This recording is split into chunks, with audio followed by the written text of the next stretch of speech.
vitamin D. How you doing, Gino? Mm, I love milk. I'm like a baby.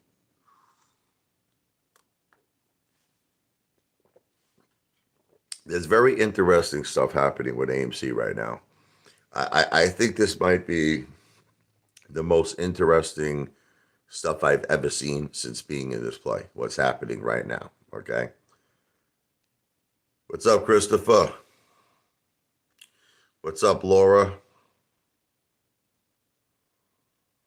I always say that, Laura. I always say that there are brothers in arms in certain stocks. And I do agree with you with Sundial, but I also agree that GameStop, okay, squeezes with AMC. Okay. But yes, you do have a point, Laura. Um, let me tell you what's going on with AMC, Christopher. Let's talk. Again, I just want to first of all say I'm not a financial planner, before we even start this, because everything I say, do not interpret what I say as financial advice. This is merely for entertainment purposes only. I am not a financial advisor. But okay. Adam Aaron writes a letter. Okay. Let me explain to you the purpose of this letter. It's desperation. But you have to try to understand. We have to now separate and we have to differentiate between what Aaron is actually like. What is his end goal? What is he trying to do? Because there's still people very confused out there. There are still people calling Adam Aaron the silverback. There are still people saying that this guy is looking out for the best interests of retail. He is not. It is obvious that this guy only cares about one thing and one thing only, his own pockets. That's it. Okay. So what he is doing with this letter basically is begging. He's begging the court to recognize that if AMC, okay, does not get this 1-for-10 reverse stock split, is not able to raise money, they're going bankrupt, they're finished, the company is done. I actually think what's happening here is there's a little X factor that I want to talk about, okay? And I know this because I'm a gambler. We all know that Apefather loves to go to Atlantic City. Apefather likes to play roulette. Sometimes what happens is this. I just want to give you an analogy, and I want to show you how it applies to AMC. Okay, I'm hot. I'm on fire, baby. I'm hitting. I'm winning. I'm kicking ass and taking names. Okay, but it always gets to that point where you say to yourself, "Do I want to stop or do I want to be greedy?" You understand? Or do I want to keep playing? Okay, I think that's where the short sellers are right now. Okay, they're at a point right now. They've made a fortune. You have to understand they made a fortune. Okay, I don't want to keep going over this, but in 2022, retail lost $350 billion. Citadel, they made a tremendous amount of money, tremendous amount of money. Okay, and what's happening is that it's just getting to a point now where it's stupid. Listen to me, it really is stupid for them to why do they want to continue this anymore? You know what I mean? You got a judge that's obviously in the corner of retail. You got a judge that's looking to really just give us gold on a platter. And for the short sellers to stick in this play, and for the short sellers to say, you know what, let's keep fighting this fight. I have to tell you, they're dumbasses. They're dumbasses because they made a fortune. They made a ton of money. It's time to cash in the chips and get out. What does that spell for us? Moaz. Because now we go back to the same situation, ready, where we set the price. Because you have to understand the alternative. Okay? The alternative is this if they play this out, this whole thing could blow up in their faces. You see, they might be able to get out right now with a little bit of dignity. They made a lot of money. They may be able to get out of this thing where they're not going to be destroyed. But if they stay in this thing, okay, and AMC starts running, and AMC starts going to $15, 20, 30, 40, because you have to understand this can happen now because this judge is hardcore. This Judge Zern is hardcore. And if they really stick this out, it can get to a point now where it's no longer in the short seller's hands and they're going to be screwed. See, right now, they still have a little bit of leverage, a little bit of power, because, see, you wonder what it is? There's a lot of uncertainty going on for everybody. It's not just for the short sellers. There's a lot of uncertainty going on even for the apes because we don't know really what's going to happen. No one knows what's going to happen. You follow me? Like we're thinking like there's still a possibility that this 1 for 10 could go through. We could lose 90% of our shares. We're screwed. The short sellers are thinking, you know what? This Judge Jury could destroy us. Okay, she could go against the 1 for 10 reverse stock split. AMC could have a big gigantic friggin' run, and we're screwed. So it's kind of like we're playing Russian roulette. You know what I mean? It's like Russian roulette right now. And really, it was always that. Who's going to cave in first? I think it's going to be the short sell. They're nuts. Listen, I got to tell you something, and I don't even. I hope it happens. I hope that these mother effers keep playing hardball because you know what's going to happen. They're going to get caught with their pants down, and they're going to get something up their friggin' butt they're not going to like. These short sellers are nut jobs. They made a ton of money. Call it quits. Get out. But this is what we're dealing with. You're dealing with the 1%. You're dealing with the most greediest, corrupt mother effers on earth. These people are going to still play this out. They're crazy. And you know what? I hope we crushed them. I hope we crushed them. I hope that Judge Zerd, I hope that she turns down the 1 for 10 reverse stock split. I hope there's a buy-in frenzy. And then I just saw this video about Lou, how he was saying buy-in won't work. I don't know how you guys can listen to Lou. Lou's last video was complete negative. It was so negative. It was so wrong. It was so off. He's like, we tried the whole buy-in thing. It didn't work. Lou, let me explain something to you, first of all, about Lou, and then let me rebuttal what he actually said, okay? What was going on in the beginning was this. We had absolutely no support. Now, I want you to all to understand this. We had no support. Gary Gensler wasn't on our side. The DTCC wasn't on our side. FINRA wasn't on our side. Nobody was on our side. So basically, and then you had all these idiots that were buying on payment for order flow platforms like friggin' Robinhood, Webull, and it was driving me crazy. I spent months and months screaming at everybody. Like, and I know you don't like Fidelity, but regardless, Active Trader Pro goes directly into the lit market. Okay, regardless of what you feel about Fidelity, and it's not going in Ken Griffin's friggin' hands, and it's not going into the dark pools. But the thing is, between the fact that you had nobody on our side, you understand? Gary, all the FTDs, the threshold, Gary Gensler was ignoring it, completely ignoring it. You had nobody on our side. Yes, in that case, Lou was right. Remember when Lou said stop buying AMC? Lou said this like a long time ago. He said stop, but in this case, he's wrong. In this case, he's wrong because we have someone on our side. We have Judge Zern. And what you don't understand is this. Listen to me. We're already seeing AMC going up.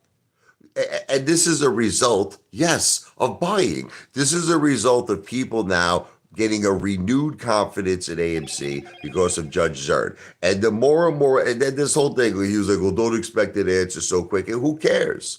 It doesn't matter if we get an answer quick. It matters. You know what they ever say? No answer is a good answer. Did you ever hear that expression before? No answer is a good answer. So you know what? As long as she's not saying, Judge Zerd, that she's approving the 1 for 10 reverse stock split, I'm happy. I'm a happy camper because it's leaving the option open that she could also reject it. And like I said, does the same fear that you're feeling inside that there might be a 1 for 10 reverse stock split, the short sellers have the same fear that she's going to reject it. And if she rejects it, AMC is going to go on fire. It's going to be amazing. It's going to be spectacular. And as far as Lou saying, don't buy AMC, Lou needs to go smoke some of that friggin' hashish, okay? Because let me tell you something.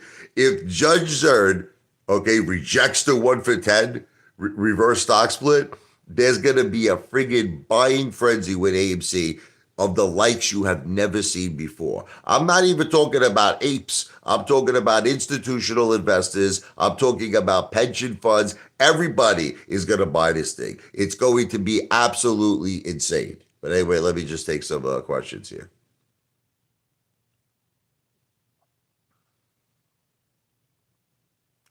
All right, it's all the same hate.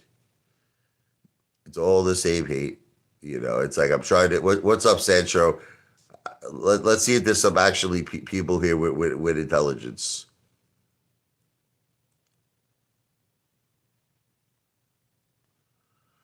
Billy Bats, what's up, brother? Andrew Johnson, what's up, my man? You're from San Antonio, right? Texas, brother. Um, William Broderick. Look, let's AMC to the moon. What's up, brother? What's up, Dolph? Listen, let's talk about a few things. Okay, let's talk about a few things. The thing is, what you're all not understanding is this. You have to try to understand this. We had no one in our corner for the last few years. No one. For the first time, we have someone in our corner, okay, with power and influence. Enough power, are you ready? That is preventing Adam Aaron from doing all his little tricks, okay? You have to understand something. Adam Aaron right now is sweating his balls off, okay? He's sweating his balls off because he's not getting nothing he wants. You understand? This is a good thing. This is a good thing. See, can I tell you something? And I know I'm going to sound a little messed up what I'm about to say. I've always been a big lover of movies. Don't get me wrong, my whole life. I've always been a big lover of watching movies, going to the movie theaters. And I believe that there are certain people in this play for that purpose. Meaning they're in this play because they love movie theaters, they love the excitement of movie theaters. But the thing is, this was really never about the fundamentals of AMC. It really never was. Like, I would say 90% of the people who got involved in AMC was because of the short squeeze, was because of the MOAS. I mean, don't get me wrong. I love the movie theaters. I love the excitement of the movie theaters, but that's not why we got into this play. And what's happening is that Adam Aaron is trying. He does have a cult following. He does, like people like Gib for real, Feel for real, Boss Bloods. He's got these people. Who knows if they're on payroll? I'll say it's alleged. A lot of people feel that they were bought out, okay? But he has this cult following of people who are trying to sell that to you. Keep AMC alive. The movie theaters, the excitement of going to the movie theaters, the excitement. It's all bullshit. We came into this for the short squeeze. We came into this for the MOAS. It wasn't about AMC. It wasn't about the movies. It was about the short squeeze. Now, what I'm trying to make you understand is that you got to change your way of thinking now. You got to change your way of thinking. Don't let these people, try to convince you, because this is what they're trying to do. They're trying to convince you that the 1-for-10 reverse stock split is a good thing. It's a good thing because, in other words, it's going to raise the money necessary for AMC to survive. You know what it's going to do? It's going to raise the money for Adam Aaron to keep getting paid $23 to $24 million a year. That's what it's going to do. This guy is selling you false hope. He's selling you. He's a trickster. In my opinion, Adam Aaron is no different than Lou. Okay, he's a trickster. He's a friggin' trickster, and he's just trying to make you believe something that's not true. Okay. Oh yeah, this is good for AMC. No, it's good for Adam Aaron. The 1-for-10 reverse stock split is good for Adam Aaron. It gives him the money to keep AMC alive. It keeps the money coming in for him, $24 million a year. It's not good for us. We'll never have the MOAS with this 1-for-10 reverse stock split. It's never going to happen. But this is the thing. Where things are currently right now, there is still hope for the MOAS. There is still hope for the MOAS because we have Judge Zerd is really, really a meticulous judge. I like her. She's really analyzing. She's really dissecting every single thing now. That's what she's doing. She's looking into everything. And Adam Aaron is sweating his friggin' balls off. And that's why he wrote this letter. He wrote this letter out of fear and uncertainty. He's scared shit. See what's happening. I read an article not like about a day ago, and it was saying AMC is going bankrupt. I believe Adam Aaron is behind that news report. See, what's happening is Adam Aaron is trying to put the fear now into the judge, And he's even trying to put the fear into the stockholders that if we don't go forward with this plan, you follow me, of the 1 for 10 reverse stock split, everything else, settlement, okay, we're all effed. We're all FUCK, okay, ED. Okay, that's it. AMC is going bankrupt. We're all going to lose our money. I actually think, I remember this video from Al from Boston when he said if AMC goes low enough, it might trigger the short squeeze because once again, the short sellers might say, we made a fortune. Look, we made enough money. You understand? It's time to cash in the chips. But do you want to know why the short sellers didn't cover? You want to know why? Listen to me. Because they felt no need to. Don't you understand? They felt no need to because they had all the ace, they had the ace cards. They had everything going for them. There was not one single person on the ape side. But don't you see that there's a difference now? We have someone on our side. We have Judge Zern. So don't think for 1 second that the short sellers are not concerned because this whole thing could turn around. Okay, she could say no to the 1 for 10 reverse stock split, and then the next thing you know, there'll be a buying frenzy on AMC, and the short sellers are going to get demolished. So they might just say, you know what? Look, we had a good run, we did well. It's time to just jump ship. It's time to jump ship. Now, as far as the conversation that everybody else is having about Sundial, about GameStop, I agree with you. I've said it from the very beginning. These same short sellers that are shorting AMC, they're shorting GameStop. They're shorting Sundial. Yes, you're right. And if AMC runs, okay, it's only logical that these other, stocks are going to run too because they're going to jump ship from everything. Okay, there's a tremendous amount of these plays, by the way. It's not just one. Okay, I believe that Be Big would run. Okay, I believe a lot of things. Okay, I believe in a lot of things. So yes. Okay, but I'm just talking right now about AMC. But I'm saying yes, there are a lot of other plays that can benefit as well from this.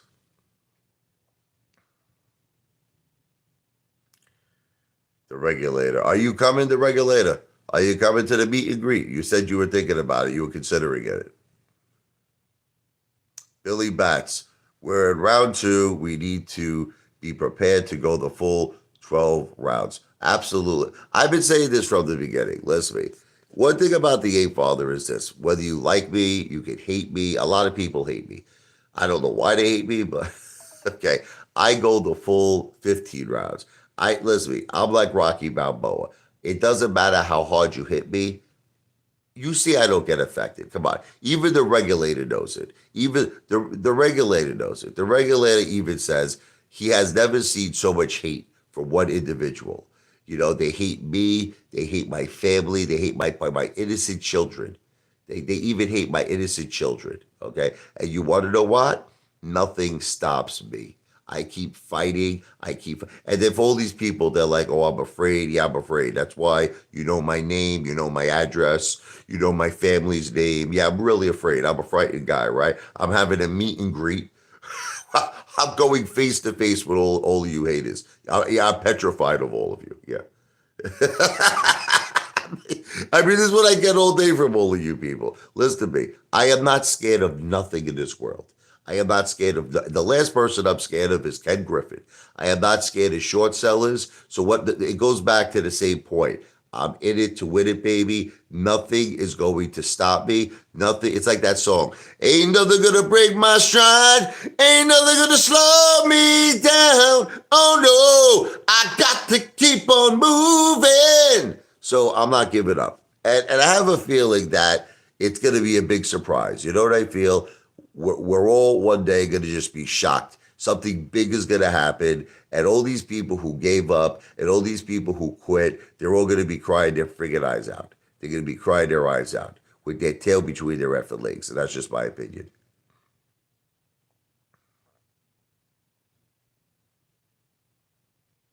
See, once again, like this guy Bravo was talking about, listen to me. Bravo, don't take this the wrong way. Okay, don't talk. I don't want to insult people. There are things going on. Listen to me that are not verifiable. And I've been saying this from day one. You know what all of you people do? You all look at like what's verifiable all the time. I can't tell you how much it infuriates me when people do this. Don't you understand that there are things happening in these plays that we can't see, that we can't verify? Okay, it's called corruption, and it's not just me. People like Wes Christian, listen to me. He even felt that there are phantom shares being friggin' used, synthetics. Okay, so you can't always listen to me. You can't fight a battle of something you can't see.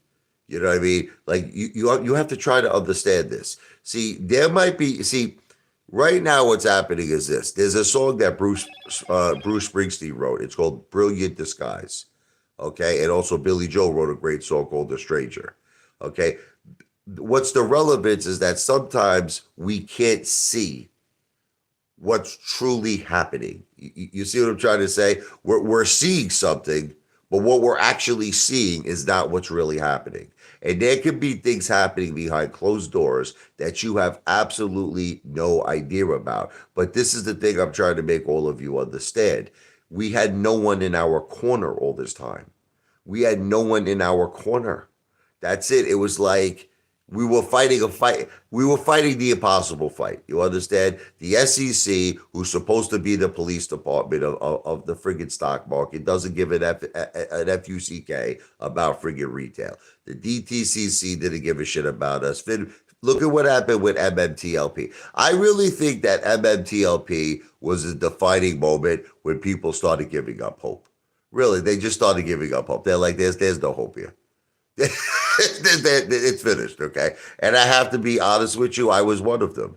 That's why I really took a lot of my money out of the stock market. I'm not gonna lie to you, I really did. I used to have a lot of money in the stock market, and I had to switch it. I had to change it. I had to make moves because I just felt it was too corrupt. I'm like, this stock market is too corrupt. I didn't touch my AMC though. That I didn't touch. But I did make certain adjustments. I did make certain things to keep around 10% of my net worth in the stock market because I just don't effing trust it.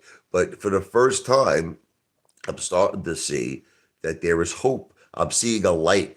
Blinded by the light, wake up like a douche, you know the motor in the night. Let's just see what happens, okay? Let's just see how this all plays out. But all I can tell you is this, okay? You want me to just sum it up? You want me to sum it up? I lost hope in AMC. I already told my wife I pretty much feel I lost all my money. It's gone. It's finished. There is no hope. That's how I felt basically not too long ago. I don't feel that way no more. Now I feel a burst of confidence. Now I feel there's hope. I really, really feel the Boaz is still on the table. And I'm not bullshitting you. I feel the Boaz is still on the table because I don't want to keep saying the same things. You know, the short sellers made a lot of money. Okay. Do they really want to be greedy mother effers at this point? Because there's uncertainty. They don't know what's going to happen with Judge Zern. Okay, if she rejects this 1-for-10 reverse stock split, there can be a buying frenzy. There can be a tremendous buying frenzy in AMC, and they can get complete. I'm talking about they can get demolished. Like we could put them out of business. And it's like, I mean, isn't that stupid? Don't you think? Don't I really don't understand. I guess there are people that are just complete idiots in this world that they're willing to put everything on the line. I mean, they made billions and billions and billions of dollars. Just get the F out at this point. But who knows what they're gonna do. But you know what? In one way, I hope they ride it out with us. I really do. I hope they stick it out with us because if Judge Zern turns down the 1-for-10 and then becomes a huge buying frenzy in AMC, oh my God, it could be phenomenal. You'll see AMC go to 20, $30, $40, $50. Remember ad trades? He said it'd go over 100. I believe it would be a possibility. And you know, at that point, they're fucked. They're finished. You know what? Let them. They want to go to distance. They want to go to distance. Let them go to distance. These pieces of shit. Let them go to distance. What's up? Back to the Future. You know, Dale. I just don't understand you, brother. I really don't understand you. you have an opportunity to make money with the Ape Father. You have an opportunity to have a fun night with the Ape Father, and you're refusing it. I just don't. I don't. It doesn't make any sense to me, brother. Brother, look. Let's face the facts, okay? Let's face the facts. You're not going to San Juan, okay? You're not going to lose meet and greet. Okay, that's not gonna happen. Unless you can convince Daddy. Listen to me. If you could convince Daddy to maybe pay for you, that's a different story. Most likely, you're not going to San Juan.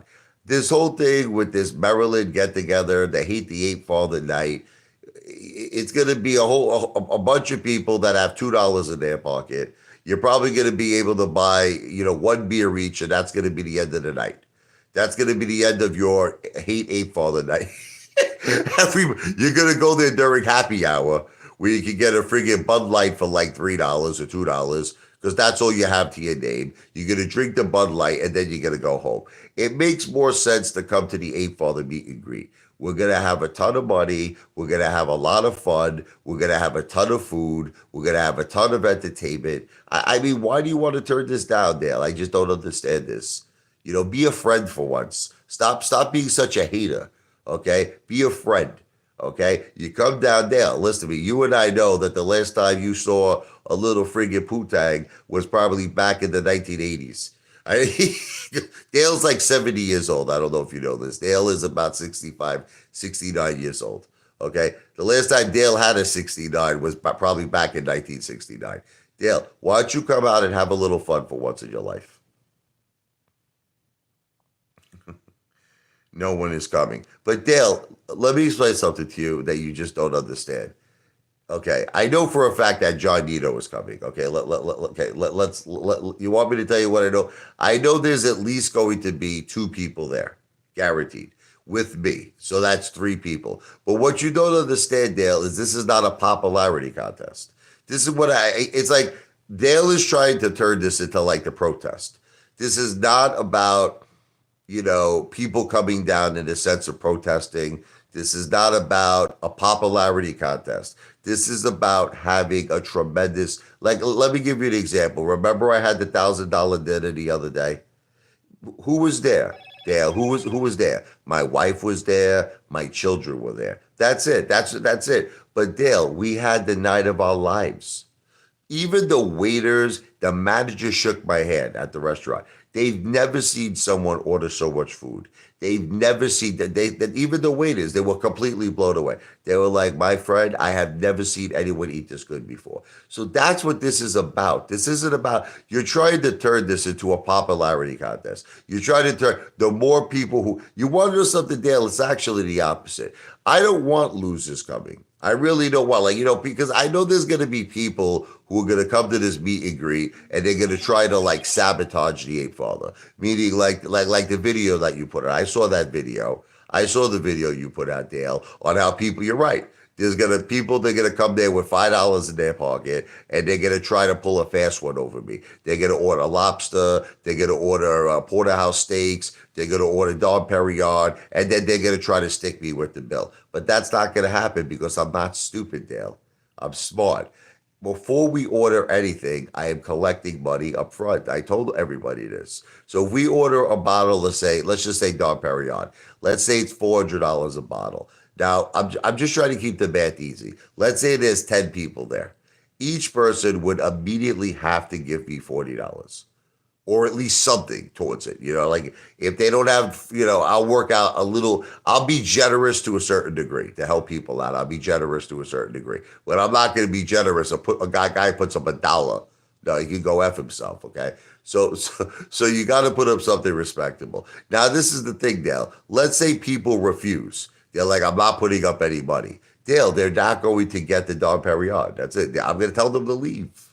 Say, get the F out of here. And if they don't get out of here, I will personally escort them out. Okay? There is no way I am getting stiff with a bill. It's not going to happen. I am not getting stiffed with a bill. And it's the same exact thing that's going to happen with the food. Okay, so let's say we order $1,000 worth of food, right? So it's going to be whatever it is, porterhouse steaks, Matagorn, eggplant parmesan, chicken parmesan. and there's 10 people there. Each person is going to have to put up $100. That's it. If they don't do it, they don't eat. It's that simple. Now, let's go back to your analogy of no one's going to show up, right? Let's go back to that analogy. Let's assume it's three people, me and two other people. It's the same exact deal. It's just that now the man changes. The man changes. If we decide to get like whatever it is, let's say $300 worth of food. I'm just making the math easy, right? And there's three of us. Each one of us will put up $100. That's it. So now the math changes, but it still doesn't take away the fact that I know John Nito has a room.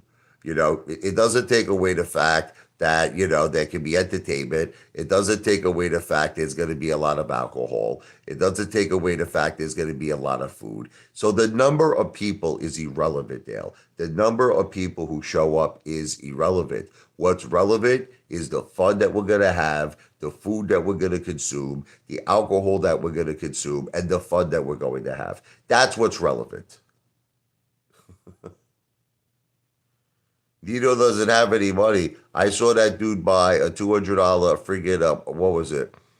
Tomahawk steak. He's got money. What's up, JC? How you doing? You know what the problem is with you, Dale, is that you don't understand that life is short. Listen to me. Once in a while, you got to splurge. You got to splurge. Life is very short, brother. You live every day of your life. You're like a penny pincher, bro. You're a penny pincher. You don't enjoy life. I'm giving you an opportunity for one time to have a great effing night. And what do? You continue to hate. You continue to, and you want to know something? If you weren't such a derelict, maybe the Apefather would hook you up. Maybe the Apefather would, like, if you were a sincere person, seriously, honestly, if you were sincere and if you came to me and you're like, look, Apefather, look, brother, look, I joke around with you. I do a lot of things for entertainment purposes only, but deep down inside, come on, brother, I think you're a funny guy. Listen, I don't have a lot of money on me. Maybe we can work something out there, maybe. But you see, but Dale, all you want to do is hate. All you want to do is hate and hate. And so I'll tell you what, Dale, you continue to hate. You do it, brother. While you're hating, I'll be drinking Dom Perignon. Listen to me. Just like I do every night, Dale. Just like I do every night. Dale, while you're hating, I'll be eating $1,000 dinners. So you look, what is Lou eating? What is Lou eating? Romaine friggin' noodles? Lou has not shown any of us one side of wealth. That's the bottom line. Look, can we be honest with each other? Listen. Can we be honest with each other? You can all hate me. And I know a lot of you do. I know a lot of you hate me. But there is verifiable proof of my wealth. That's the thing. There's actual evidence. Like, you could go right now, listen to me, and type in my address on the computer, and you'll notice that the value of my home, you look on Zillow, is close to $600,000. That's it. Listen, this isn't like, a mystery here. This isn't the X-Files. This isn't the X-Files. You could go on the computer right now. You'll see that there is an established trust set up for my children in excess of $500,000. Okay? You always see me carry tons of Benjamins, like all the time. I mean, look, honestly, in the past, I don't like carrying a lot of money. And even for this meet and greet, if you want me to tell you the truth, I don't want to carry a lot of money on me because I don't know, these people are freaking psychopaths. But the thing is, I really don't carry. Typically, I take out about $2,000 a week. $2,000 a week for fun coupons. That's for me to have fun. That's for me to eat. That's for me to party. Okay, the 20,000 and all that stuff. I just did it because I wanted to shut you and Chad Clifford up. Okay, that's all it was. I just wanted to shut you guys. I typically don't carry that much. Even my children thought I was crazy. My daughter came to me, she's like, Dad, why do you have this much money on? It's even my wife. My wife's like, what's wrong with you? You know what I mean? So I winded up depositing it, and that's it. I'm not going to always keep that money on me. It's crazy. But the thing is that I did it to shut you up. You were talking all this shit. Chad Clifford was talking all this. Remember Chad Clifford? He goes, I had $4,000 in my pocket, right? Chad's like, I will withdraw $8,000. Who remembers that? Jack Clifford. I will withdraw. Jack Clifford never withdrew $8,000. So now he withdrew $10,000, right? Jack Clifford was like, "Oh, you withdrew 10,000. I'll withdraw more." He never did. He never withdrew anything. He started talking about that he spent $2,700 on a credit card for his tires. Like, what the F? Where did that come from? How did it go from that this dude was going to withdraw $8,000 in cash? How did it go from that he was going to withdraw more than $10,000 in cash? That all of a sudden he's talking about credit. All of a sudden he's talking about, I spent $2,700 on my tires. So listen, it's obvious to everyone that Chad Clifford does not have any money. It's obvious. He has no cash. Look, I'm not saying to you he does. Look, I'm sure Chad Clifford has a retirement account. I'm sure he has a portfolio just like me. I'm sure he has equity in his home. I'm not saying to you he's broke, but in terms of cash, in terms of actual liquid cash, I don't think Chad Clifford has it. I don't think it, and I would be willing to bet on it. I would be willing to bet that I have more liquid cash than Chad. I don't think. Look, credit he has 100%. I definitely feel, I have no doubt in my mind, Chad Clifford has credit. Equity in his house, I believe he has it. Retirement accounts, I believe he has it. Portfolio, I believe he has it. Liquid cash, no, he doesn't. No effing way. But I am a millionaire, Dale. Dale, it's just that, look, I'm a millionaire, but not in terms of liquidity. Like, listen to me. Like, if you asked me right now to come up with $1 million in cash, I couldn't do it. I couldn't do it. I would have to sell things. Like, in other words, look, I would have to sell. All right, for me to come up with $1 million in cash, I could come up with a decent amount of cash, but not a million. I would have to sell things. I would have to sell bonds. I would have to sell my gold. I would have to sell my house. You know what I mean? I would have to sell things. And then once I did that, yes, I could come up with $1 million in cash. But then I would have no home. I would have no house. I would have a lot of my future investments for my family. I wouldn't have. But the thing is, if you're asking me, am I a millionaire? Yes, I am. But it's just that I don't see. I think a lot of times people have this misunderstanding of what a millionaire is. They think a millionaire is that you have $1 million in cash. Like, in other words, you have liquid cash. Sometimes money is tied up. Money is tied up. You follow me? On paper, you're a millionaire, or it's in the bricks. It's in real estate. You follow me?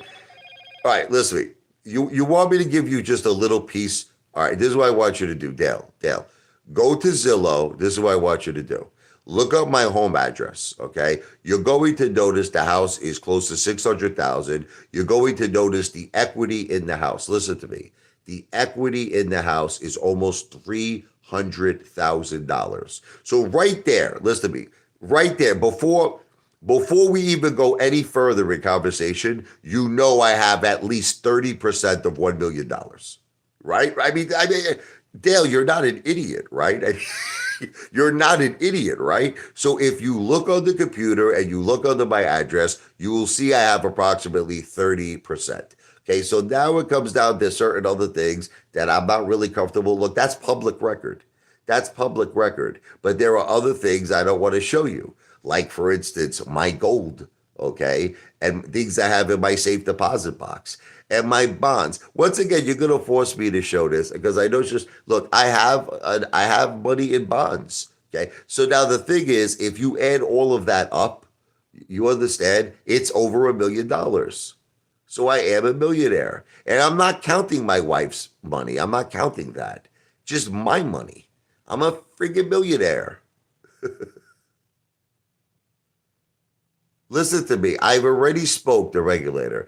I spoke to real estate professionals, and they told me my house, the price point of my house is on the money. It is on the money. I also know what I have in equity because I'm looking at my actual, what's owed on my mortgage. Okay, and I don't want to get into it, but I know what's owed. What's owed on my mortgage is very, very close to, let's just put it this way. It's a little over 200K. That's owed on my mortgage. Okay. I have equity in my home. I have equity in my home. I don't know why I have to prove this to all of you. What's the difference? I know the mortgage amount. I know it's older than the mortgage. I have equity in excess of $250,000 in my house. There's no reason for me to lie to all of you people. I'm not, okay. I know what I have in gold. I know what I have in cash. I know what I have in bonds. I am a fucking millionaire. Okay, but let me explain something to you. I'm being upfront and honest with you. I don't have this money in terms of liquid cash. I don't have this money in liquid cash. I explained to you, I would have to sell assets. I would have to sell assets to, if I wanted to get like cash. Like if I wanted to have $1 million or more cash, I would have to sell assets. Okay, but the regulator, you're older than me. You know, what are you like 80 years old? You're older than me, brother. I give me some time. I'll catch up to you. Give me some time. The regulator is about 79 years old.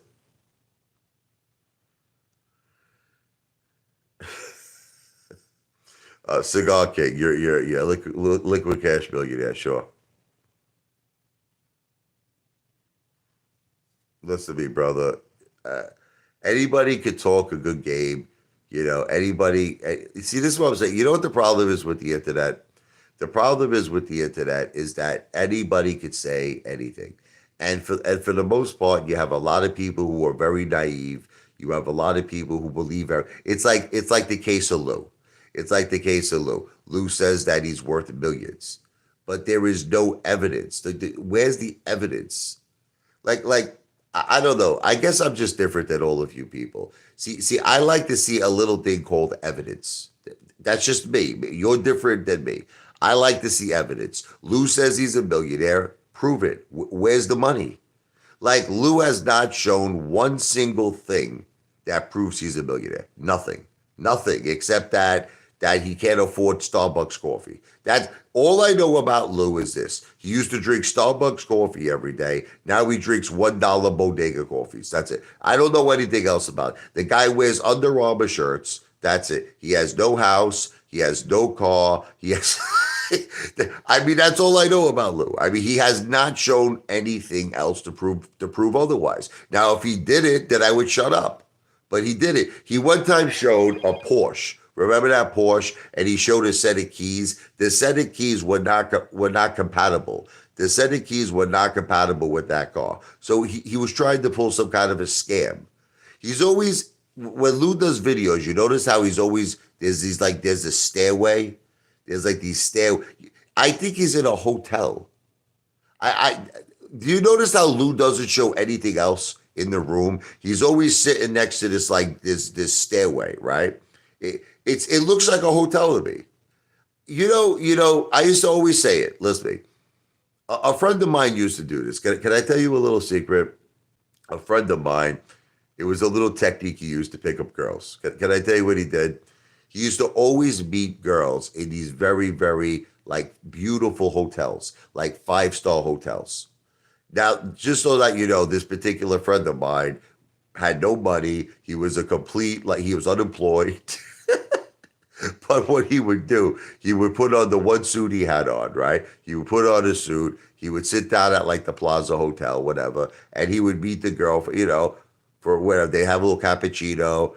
That's it. You know what I mean? And then he would take her after that. He'll take her to a freaking Super 8 hotel and have sex with her, right? The thing is that it's called being a conniver. It's called being a hustler. That's what Lou does. What Lou does is he tries to put himself in this like environment that appears like he has money. You see the stairway, you start thinking to yourself, where is this guy? You know what I mean? But the thing is, this is not his property. He doesn't okay, possibly it's a timeshare. You want me to give the benefit of the doubt. I own a timeshare. I own a very, very expensive timeshare. People keep asking me, why don't I use it? It's because of my wife. I don't know how many times I have to explain it to all of you. People act like I can't go on a vacation. My wife has to stay close to her doctor. Okay. My wife was this close to getting freaking brain surgery. Okay, she has tumors in her brain. She can't if she goes out of state, if she goes somewhere and an emergency occurs, okay, then we're screwed. Like she would have to use a random doctor, a doctor who doesn't know her situation. It would be a nightmare. It would be a complete nightmare. We're having fun in the Jersey Shore, and I don't care what none of you think. We're having fun in the Jersey Shore. Show us your tax return. Dale, you can't even show me $500. Dale, I once asked you to show me five Benjamins. You couldn't do it. You couldn't do it. I asked Dale to show $500. He showed a video with $100 motion picture friggin' a Benjamin. Crazy. You're right. I agree with you. Timeshare are for suckers. You're right. And that's what I'm saying. Lou most likely is using a timeshare. Like, look, I'm going to give you all the options with Lou, okay, where he is right now in San Juan. It's either he's in a hotel, which I highly doubt it, because I don't think Lou would be paying a daily hotel stay like he wouldn't do. He doesn't have that type of money. I did that once. I did that once. I used to live a long, long time ago in Pittsburgh. And I remember when I went to close on my house, I needed 30 days to close. So I actually went to the Hilton for 30 days. This really was true. And I spent like $4,000. I spent like I was just there for an entire month. And that's not including the food I was eating. That's not including the food. That's not including the entertainment. But I actually have experience of staying in a hotel for a long period of time and paying them. Sometimes they give you, decent rates if you stay there for a long time. But I don't think that Lou is doing that. I think so. What I believe is that Lou is in some shack somewhere in San Juan. He's in some shack. Okay, this is what I believe. But when he goes and makes his videos, he takes a shower, he puts on his Under Armour shirt, and then he goes to like a hotel. He probably walks. He probably walks the guy. He's got no car, so he walks to a hotel, and then he makes his video. He's probably sweating. He probably stinks. He probably's kicking like Bruce Lee with his smell. He goes into the bathroom in the hotel. He washes himself up, and then he makes his video. And then he stays there all day until they call security to kick him out. They're like, buddy, are you staying in? You have a hotel key? I don't. Get out. Okay. So that's what I think is going on with Lou. What's up, John? How you doing, brother? Exactly. Exactly. Maybe yes, Airbnb. But the point is that Lou is trying to make all of us believe that he owns like these properties. Like in other words, so when you're watching his video, he's making you believe he owns that, whatever it is. That stairway, it's a penthouse and he owns it. Yeah. All right, sure. This is the same guy that can't afford Starbucks. He can't afford Starbucks coffee. So that's all I have to say about Lou. That's the end of it. We can move on to something else. I have, and you want to know something though? Back to the Future. I have no problem. I have no problem with faking it until you make it. I really have no problem. But the thing is that if you're hurting other people, you understand? Lou is hurting people. If Lou was just acting like a millionaire, but he wasn't hurting anybody, I would have no problem with that. I would have no problem with that at all. But he's hurting people. This is why his first channel was taken down. It had nothing to do with the coronavirus. It had nothing to do with his bedtime stories, his children's stories. Lou had incriminating things on these videos. He had incriminating things. He said he had secret connections. He had insider information in Wall Street. This is the facts. This is the facts. And then he saw all those other YouTubers getting in trouble. He shut down the channel. Okay, that's it. Look, let's just face the facts. This is a guy who lies. He's a pathological liar and most likely is a cheater. Most likely is a cheater. He's most likely cheating. He's most likely, using fake accounts to subscribe to himself. He's scrambling the IP address. He's doing things to cheat. And eventually he's going to get caught. You'll say, look. Lou is a hustler. You know what Lou does? He hustles, he gets in, and then he gets out. That's what he does. Same thing he did with the senior citizens. He saw an opportunity. He stole 73,000. Then he got out. But unfortunately, getting out put him somewhere. Then he got into jail. Right. So that's what you're dealing with Lou. This is not a real YouTuber. This is not so. Listen to me. Lou is a friggin' hustler. He's a hustler. That's it. You're all telling me, oh, he's doing better than me. He's not doing better than me. He's a friggin' pathological liar cheater. He's a pathological liar cheater, and that's it. I'll say it's alleged. Okay, I'll say it's alleged, but that's just my opinion.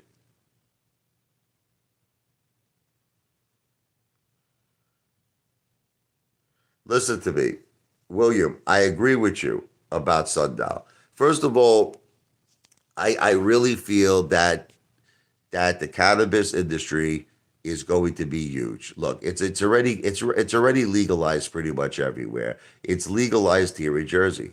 Okay, I have absolutely no doubt in it, and I do believe I owned Sundial in the past, and I do believe I'll probably get involved with it again. I am not. I just can't give financial advice. You understand? So I'm not going to tell you to buy Sundial. Okay, I don't give financial advice. I am not a financial planner. I'm an entertainer. But do I believe that that has tremendous potential for a short squeeze? Absolutely, absolutely. But I'm not telling you to buy it. I'm not a financial planner. Look, AMC, like I said, American Dream, we have someone on our side now. We have someone on our side. I don't want to keep saying the same things over again. We have Judge Zerd. We never had anyone on our side before. We were all alone. It's like that song, all by myself. Don't want to be all by myself anymore. We were all by ourselves, okay? We have someone with influence. We have someone with power on our side. And I believe it is scaring the living shit out of Adam Aaron. It is scaring the living shit out of the short sellers. And who knows? Maybe Adam Aaron and the short sellers possibly are in cahoots. You don't know. Okay. Again, I say it's alleged. I'll say it's alleged. But Adam Aaron could be working with the short sellers. You don't know. We don't know nothing. I say it's alleged, but we don't know.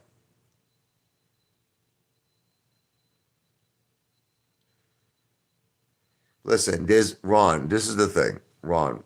You have to understand something, okay? DWAC settled the lawsuit, the fraud lawsuit with the SEC. Okay, that alone sparked a major interest in DWAC. Now, with DWAC, okay, you got fun, you got Mark, you got a lot of things see, it goes back to my same analogy with what's called brothers in arms. You understand? You got AMC. To me, I had fights with what's his name, Morantz Rants about this. We had major arguments. Morantz wants to take the position that GMC has nothing to do with AMC. It's a completely separate entity, and I disagree with him because every time I saw GMC, I'm saying G, I'm thinking about my car. I always make that mistake because I have my GMC Arcadia. Every time I say GME, GameStop, excuse me, GMC. Plus, it's the fucking nutrition store, right? Every time I see GameStop run, I see AMC run. Every single time. Okay, every time I saw GameStop run, I saw AMC run. And see, what's ultimately going to happen is this: there's going to come Judgment Day. Okay, let me tell you what Judgment Day is. Judgment Day is going to be the day that the short sellers they're finished, they're destroyed.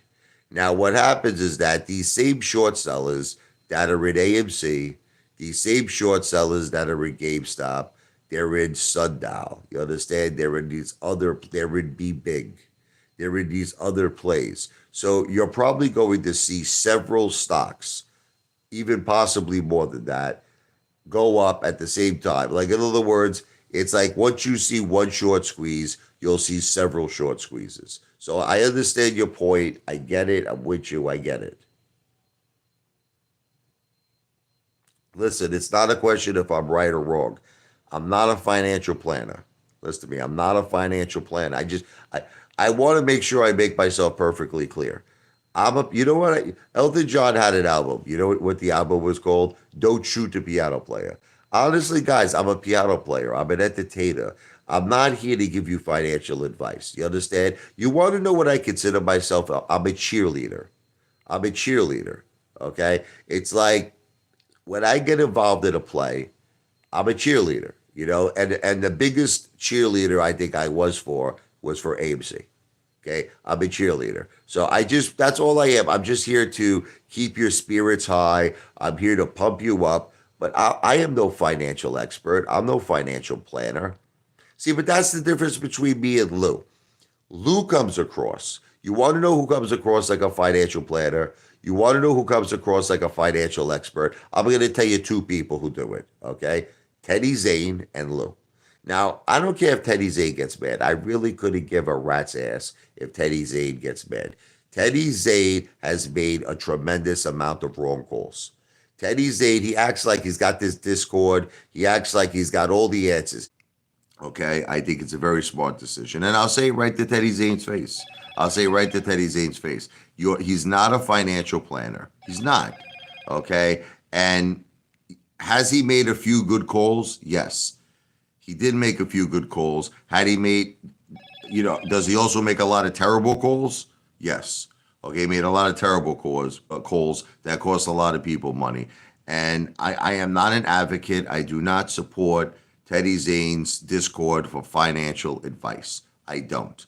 And even though he puts a disclaimer down saying that it's not financial advice and all that bullshit, it is financial advice. Okay. He's like, we find the money, you make the money. I'm offering you a chance. You can make $1 million if you invest right. He always says this stuff.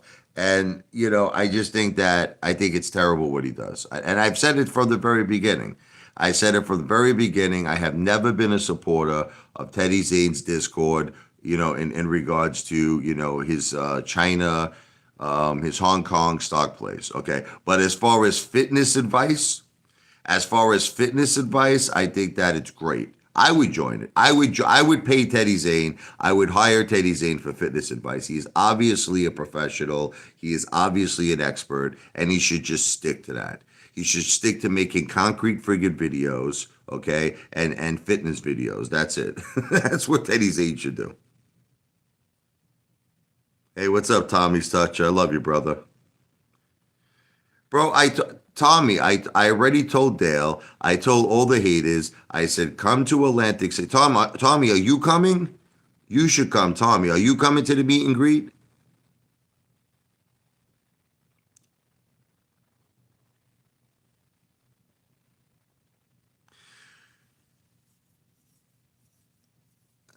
Teddy won't make his money if he stopped the stock talk. I understand that, but look, the regulator. I've spoken to people who have told me they lost a fortune listening to Teddy Zane. I've spoken to people, okay, and all I'm saying is that look, he's lucky right now, Teddy. He's lucky. He hasn't gotten into any type of legal trouble as of yet. But sometimes these things happen years later. Okay, sometimes you don't know. Some guy might say, I lost $100,000 listening to Teddy Zane. Now, do you want to know the differences between me? Because I know you can make the same argument for me. It's different because I'm not asking, look, I don't ask people for money. Like, I'm not getting compensated for financial advice. I'm not saying, pay me, 10, 20, $30 a month, and I'm going to give you my stock picks. Okay. This is America. Under the First Amendment, we all have the right of freedom of speech. Okay. I have the right to talk about something I like. I like AMC. I have the right to talk about it. I feel AMC is going to have a MOAS. I have the right to talk about that. Okay. But I'm not telling you to buy. I'm not telling you. And I always end my videos by saying it's entertainment purposes only. It's like I'm a cheerleader. You know what it is? I'm a cheerleader. And I believe any judge who saw any of my videos of me sitting on the throne, taking a crap, jumping in, my pool with my mother's fur coat on, not to mention some very odd things I've done. I mean, listen, I think all of you could unanimously agree I'm a friggin' nut job. Okay. So I'd like to see all of you try to convince a judge that you took serious financial advice from me. And you know what the judge would probably do? The judge would commit you into Bellevue. This is what the judge would do. Like, you would all take me to court and say, listen, we really took Apefather's financial advice seriously. And then the judge is going to see picking my ass hairs out of my butt. The judge is going to see all the crazy shit I do, putting wigs on, singing Carrie Underwood. Okay, so you know what? And the judge will say, "You took this guy seriously?" Yeah, yeah. We have a nice little white jacket for you. It's a straight jacket. Put it on, and they're gonna bring you to the nearest mental institution. Okay, so there's a bit. See, Teddy Zane comes across serious. You understand? Lou comes across serious. I don't come across serious. I come across like a jokester. I come across like a clown. But the thing is, I admit it to all of you. So I know that you're never gonna let it down. You're always gonna say to me, "Wait, what about $50 to 500,000 apes?" I know you're never gonna let it down, but you have to understand. The next video, I was doing belly flops with a hairy chest, a hairy back, that I look like a baboon. I look like a baboon. Okay, I mean, I got videos where I got my legs open. You see my friggin' gigantic balls. I'm not coming across like a professional. I'm not coming. I'm coming across like a friggin' like Johnny Knoxville. I'm coming across like from Jackass. So let's see. You all think that I'm going to get in legal trouble. I'm not going to get in any legal trouble because I am sure that any reasonable judge will see I am an entertainer. That's what I am. I am an entertainer. What's up, Alex? Well, but it's not only listen, the regulator. It's not only that Teddy Zane is offering stock advice without a license. Okay, he's being compensated. Like in other words, people are paying him. So see, this is what see Teddy Zane. You have to understand that the juice messed up his brain. The juice messed up his intellect and his brain cells. He doesn't understand that if he accepts, let me give you an example. If he accepts $30, let's just throw out a number. It could be $50. It doesn't make a difference. Okay. So let's say he accepts $50 and the stock that he recommended cost that particular investor, let's say $100,000. That investor has every right to sue Teddy Zane. He has every right because he's going to say, look, I paid him. He claimed to be an expert. He could even go as far as to say, I assume that he was a licensed financial advisor. He was a licensed financial planner, and he could sue Teddy Zane. I think Teddy Zane is insane what he's doing. He's another one that makes no sense. He goes around saying he's got more money than anybody, right? He goes around saying he's like friggin' John D. Rockefeller, but yet he's got to charge people for a Discord. To me, it makes no sense. He says he's got golf balls going in his pool, that he lives on the golf course. He says he's making $6 a day in golf balls. I'm just one of those golf balls is gonna hit him in the head. Maybe, hopefully, it's gonna give him some sense. Look, what Teddy Zane is doing, charging people, for his stock picks, is complete insanity. It's complete insanity. That's all I have to say about Teddy Zane. That's it. So with that said, let me just see. I told the judge I did the opposite, and now I'm up money. God bless. Look, the bottom line is this. Okay, I have my meet and greet. Okay, it's coming up now. I mean, what is today? 24th, right, John? It's coming up, guys. It's basically it's less than a week away. July 29th, Saturday.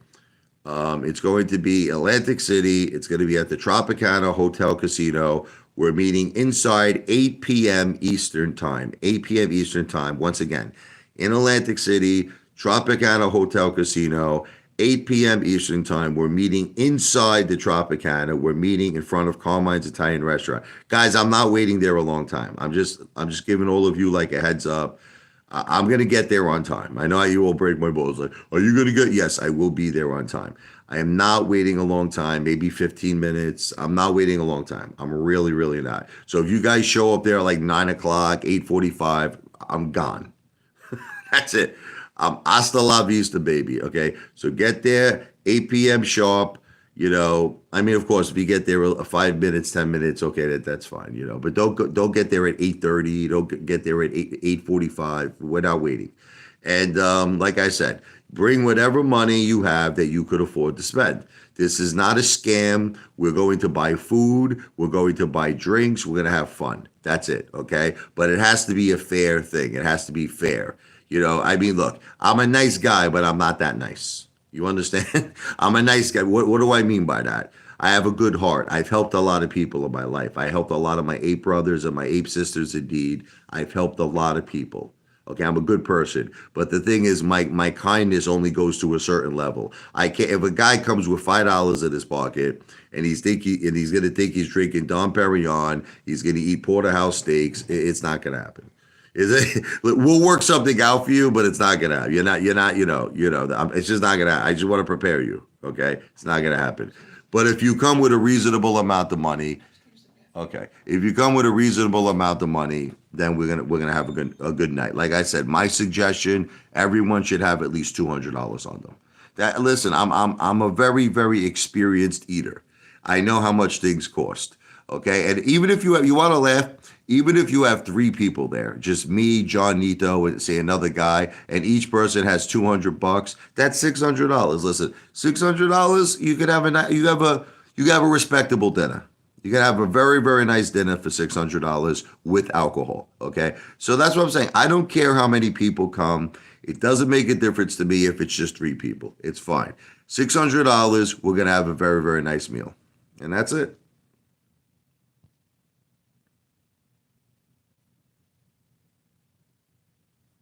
Here's the keyboard I play. Okay. Here it is. You want to see the keyboard? Here it is.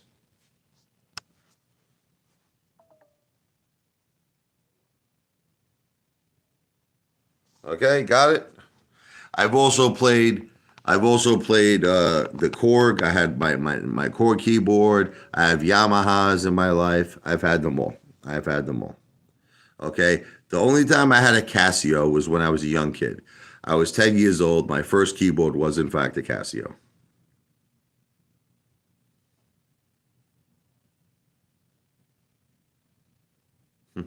I already convinced Angie to bring her friends from the massage parlor. That's awesome. Chad, if you weren't such a mama Luke, okay, Chad, which we all know you are, you would make the peace. You would make the peace, Chad, and you would come down to the meet and greet. And you know what, Chad? We would have a fun night. We would have a fun night. You should come, Chad. Dale should come. But you know what it is? It's like you guys just want to keep the fight. You want to keep the hate. So there's nothing, it's called the lost cause with people like you. It's called and you know what the funny thing is with Chad? He tries to come across like I'm the bad guy. I'm the bad guy. But here I'm trying to make the peace with him. I'm trying to make the peace. I said, come down to the meet and greet. Chad, it's going to be fair. We're all going to chip in. Chad, the money that you're going to spend is going to be on yourself. You're not benefiting me. You're not. I'm not benefiting at all. Okay. It's having a couple of beers, eating good, and having some fun and having some entertainment. But don't come. It doesn't really make a difference to me. I really don't care. Thank you, John. I appreciate it. You're a good man too, John. But it's like, what's funny? Everybody should just do what's called a one night of like taking a vacation from hate. Why don't you do one night taking a vacation from hate? Come down to the meet and greet, have fun. Again, it's July 29th. It's the last Saturday of the month. We're meeting in Atlantic City, the Tropicana Hotel Casino. We're meeting inside the Tropicana, 8 p.m. Eastern Time in front of Carmine's. Like I said, I'm not waiting there a long time. I'm not doing it because I know there's people, they're going to show up an hour late. I'm leaving. I'm probably going to leave within 15 minutes. I'm out of there by 8:15. I'm gone. Okay. And then at that point, if you call me, I'm not telling you where we are because obviously you have bad intentions. Obviously, you're looking to break people's balls. You're looking to ruin the night. I want nothing to do with those people. So you know what? You could call me. You could text me. That's it. If you're not there on time, you snooze, you lose. You're going to San Juan. Don't make me laugh, Dale, please. Don't make me laugh. Can we invite Lou? Well, first of all, Lou is in San Juan. Okay, so I don't know if Lou is going to come. God bless you, Tommy. I love you. We will, Tommy. My intention is to just have fun. I'm not look. You got that guy Mohammed. What was it, Gambino? Who's a tough guy? He thinks he's the tough guy, Mohammed Gambino. And we all know his name is not Mohammed Gambino. It's physically impossible that your last name is Gambino and your first name is Mohammed. Physically impossible. But again, Dale, you just don't understand. Dale, what's up, Mo? Dale is very determined, like to make a video about how many people are going to show up to this meet and greet. Like, this is his only concern. His only concern is how many people show up. Dale, it's not about that. Again, like, Dale, if 3 people show up, if it's me, if it's John Nito, and it's one, I think there's another guy coming. If there's 3 people that show up, each of us spend, like, say, 200. Do you know how much stuff we're going to get for $600? We're going to have a phenomenal dinner. We're going to have a phenomenal effing meal, man. We're all going to be eating porterhouses. We're going to be eating chicken parmesan, manigord. We're going to have friggin' alcohol. We're going to be drinking, doing shots. We have a great friggin' night. We don't need anybody else. Like, he just keeps saying this over and over again, Dale. And I hope Tommy comes. I hope Tommy, I really hope you come, brother. It'd be really nice if you show up. So if we got John Nito, if we got Tommy's Touch, there's another person. He's got to remain anonymous. He doesn't want me to mention his name. But there's 4 people. Now, if each person spent $200, that's $800. Do you know the food that we could get for $800? That's a big dinner. Billy the Kid needs to come. All right, but Tom, you don't have to drink, but eat. Eat. You know, listen, I know what you're all thinking. I know what you're all thinking. You're all thinking like, hey, Father, why do you want us to spend so much money? You wonder what it is? I want to have a night to remember. Look, we're not going to do this probably like ever again or for a long time. I mean, seriously, why can't you have one night in your life where you splurge? Why can't you have one night in your life where you go a little wild? Okay, why does everything always have to be penny pinching, saving money? Life is short. Life is short. One day you're here and the next day you're not. Why can't we have one night where we all splurge? What the F is $200? It's not a lot of money. $200 is not a lot of money. Okay, if each one, listen to me, I'm spending it too. You know, like people think, like people are making this assumption. You want to hear what the assumption is? That I'm trying to get everybody to buy me food. That this is the assumption. They're like, so what Apefather's scam is, like that guy Reuben Morgan. He goes, here's Apefather's scam. He's going to make everybody show up. I think the regulator said this too. He's going to make everybody pay for his dinner. This is not the case. I will pay the equal amount of my own money that everyone else is spending. And I swear that on God. I am not going to profit from this. This is not a profitable venture.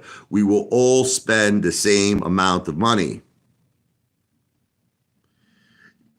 It's like I said, Ron, if someone doesn't have 200, Ron, listen to me. Ron, if someone doesn't have 200 and they have 100, we'll work it out. Okay, we'll work it out, Ron. But the thing is, I'm going to be honest with you. The Apefather, Jennifer, would you agree I'm a very experienced restaurant goer? I'm a very experienced eater. And the thing is, $100 really doesn't go too far, Ron. You're not the way I eat, okay? Not the way I party. You understand? The way I eat and the way I party, 100, let me just give you an example. You want me to give you an example? Okay. So at Carmine's, when you order the 40 ounce, the 40 ounce porterhouse steak, it's $160. Okay. So do you see how like 100, it doesn't really go too far. You know what I mean? So $200 is the right number. $200 is the right number. But if you can't, listen to me, I can't force you if you don't have it. If you don't have the money, you don't have the money. You know what I mean? We'll work it out. I'm not trying to hurt your feelings. I love you, Ron. All right, take care, John. Again, the regulator, everything is going to be split down the middle. We're all going to drink the same. We're all going to eat the same. It's going to be fair. It's going to be fair. Because you're not spending $90 for my stomach, Dale. You're spending $90 for your stomach, okay? The food that we're getting, we're sharing. We're all eating the same food. We're all drinking the same drinks. I don't know how many. You know what Dale is making it like? He's making it like he's going to come there, right? And he's going to give money, and he's not going to eat anything. In other words, Dale's not going to eat anything. Dale's not going to drink anything. Dale's not going to have any fun. And I'm the only one who's going to be eating. I am the only one who's going to be drinking. And I'm the only one who's going to be having fun. This is not the case. We are all going to equally eat the same amount of food. We are all going to equally drink the same amount of alcohol. We're all going to equally have the same amount of entertainment and fun. It's going to be shared down the middle, equal. I don't know how many more times I have to say that, but no matter how many times I say it, the implication and the assumption is that you're paying for me to eat, you're paying for me to drink, and you're paying for me to have fun. And this is not true. Simply not true. I'm not going to eat and drink more than other people, you psychopath, the regulator. Like, but what do you want me to do? Do you want me to bring like a measurer? This guy's a psycho. This guy is such a psycho. You want to hear the regulator what a lunatic he is? If my piece of chicken parmesan is 1 inch bigger, than say someone else, the regulator is going to go crazy. He's going to say, "How dare you? How dare you eat 1 inch more of chicken parmesan?" And you're freaking crazy, man. Bring a scale, bring a measurer, yeah. I don't know what happened to Mohammed Gambino, but apparently he's coming. We'll see. I wish you could come, Real Aqua, but I know you can. I think you live in the West Coast.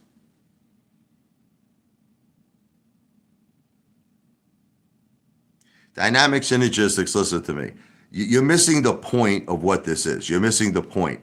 The point is that we want to do something big. We want to do something that was never done before. This isn't just like a typical dinner. Like, this is what this friggin' moron doesn't understand. It's like, yes, I could order my own dinner. Example, I could order steak, right? And then you could order chicken parmesan.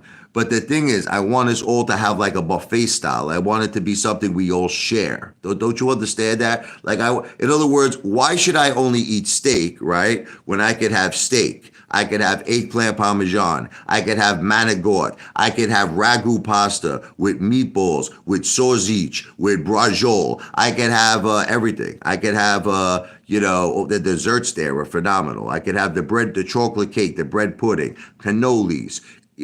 See, with the way that you're suggesting it, is that everybody's just going to have one dinner, pay for their dinner, and that's it. The way I'm suggesting it is that we could all share, a whole friggin' buffet of food.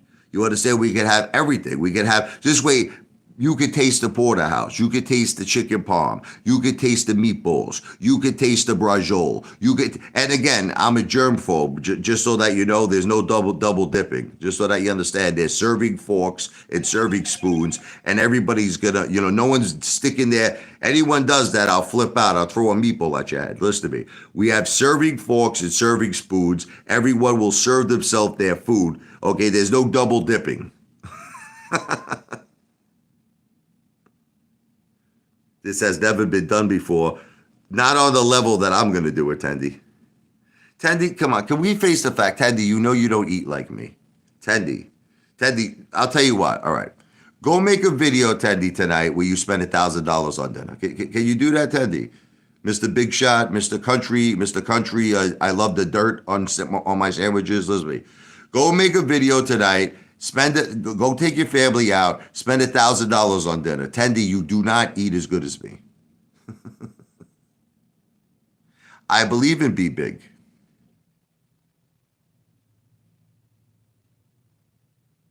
This is not going to be a buffet in the sense of a cheap buffet. This is going to be what's called the Glamour Life Buffet, Dale. The Glamour Life Buffet. This is not going to be like those, buffets you go to that you spend $5 and it's all you can eat. That's the buffet that Dale goes to. No, this is going to be what's called the Glamour Life Buffet. No one eats $1,000. Check my last video. Dale, check my last video, okay? When we were at El Verde, this is what I want you to do. But Dale, this is the thing. What's the difference if I use comps? See, this is another thing that you're very stupid. Listen to me. In order for you to get comps, you have to gamble. That's the key. You gamble, you earn comps. Comps are a reward. It's a reward for gambling. So in essence, the comps is your money. Okay. And by the way, it wasn't $200, it was $360 in comps.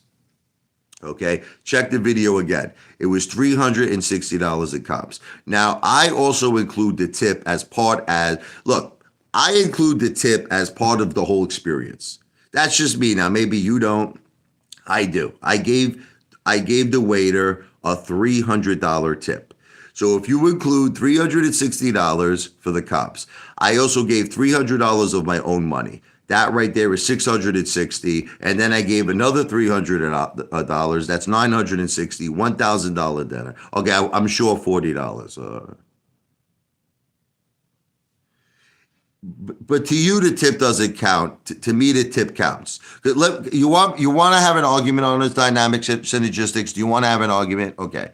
There are people like you who are cheap. You understand? There are people like you who probably go out for dinner and you don't even tip the required 15%.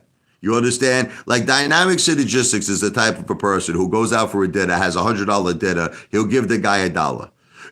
He'll leave $1 on the table. He won't even leave $15 on the table. Listen to me. It is part of the meal. It is part of the meal. Look, anything that is an expense has to be accounted for. Anything that's an expense. You know what it's like saying, let me give you an analogy. It's like saying, I don't know, it's like saying that someone who wants a first class seat on an airline, are you ready? Versus someone who wants a coach seat. Okay. Like in other words, in both cases, you're still on the plane, right? In both cases, you're still going to the same destination, right? Correct? Okay. But why then be in first class? You know why? Because you're being treated better. You're getting champagne. You're getting more space. You're getting the comfortability. See, the reason why people treat me so well is because I tip them so well. That's why every time I go to a restaurant, I'm treated like royalty. They treat me like a king. I always get the best seating. I always get top-notch service. So it is a part of the experience. It's a part of the experience because the better you treat people, the better they treat you. Okay? So I'm not going to keep arguing with you, dynamic synergistics. You think you're right about everything. Okay? But you're not. You're not perfect. You're not right about everything. But the point is, the regulator, would you agree the better you tip people, the better they treat you? I mean, would you at least agree to that? I mean, everything is an argument with you people. Would you agree that the better you tip someone, the next time you go back there, they remember you? That's why everywhere I go, like I go to Outbacks, when Drew sees me at Outbacks, he gets me the big table, he reserves it for me. He treats us like royalty, okay? When I go to the Rare and I see Jared, he treats me like a king. When I go to Fuji and I see Candy, they treat me like a king. Everywhere I go, I'm treated like a king because I tip well, okay? So don't tell me that tipping has nothing to do with it. Tipping has everything to do with it. Okay, Back to the Future agrees. Okay, there you go. You see? Do you see that dynamic synergistics? Back to the Future agrees with me. What do I lie about, Dale? He's saying I lie. What do I lie about, Dale? Dale, I'll tell you what. When you come to the meet and greet, you're going to see all the money I spend. You're going to witness it. You're going to see all the money I spend. You're going to see all the money I tip. You're going to see it with your own eyes. What do I lie about? I don't lie about Outback. Call up Drew. Listen to me, you mother effer. I'll tell you what. Dale, you know how you like calling Carmines? Listen to me. You know how you like calling? Call up Outbacks in Mays Landing. This is what you do. Listen to me. Call up Outbacks in Mays Landing. Ask for Drew. And say, you know this guy, Richie, you know, the Apefather, he comes in, he orders 150 ounce, prime rib steak. Ask him how much I tip him. Dale. Call up. Do it. But you see, this is my point. This guy Dale wants to call me a liar, right? He says I'm a liar, I don't tip big. So freaking call up Candy, call up Dale, call up Dale, call up Drew at Outbacks, call up everybody. What do you want from me, you sick nut job? I tip great. You liar. Good. And I'll tell you what, when Drew says that I tip him like friggin' $300-400, I think I gave him one time a $500 tip. Okay. What are you going to do for me, you mother effer? What are you going to do for me? Are you going to apologize? Are you going to make a video saying that I am not a liar? Are you going to do that? No, you're not going to do that. Because you're not a man. Because you got tiny balls. You depend on your father to wipe your ass. Okay? You still probably wear diapers. Freaking little child, little baby. All right, whatever. I gotta go. So much hate. V for victory. I can't take it no more. This live stream is not financial advice. I'm not a financial planner. Everything I said in this live stream is for entertainment purposes only. Remember, meet and greet, Apefather. It's going to be the last Saturday of the month, July 29th, at the Tropicana Hotel Casino in Atlantic City. We're meeting 8 p.m. Eastern Time sharp. Okay, meaning I'm out of there in 15 minutes if you're not there. We're meeting inside the Tropicana Hotel Casino in front of Carmine's. Saturday, July 29th. I hope to see you there.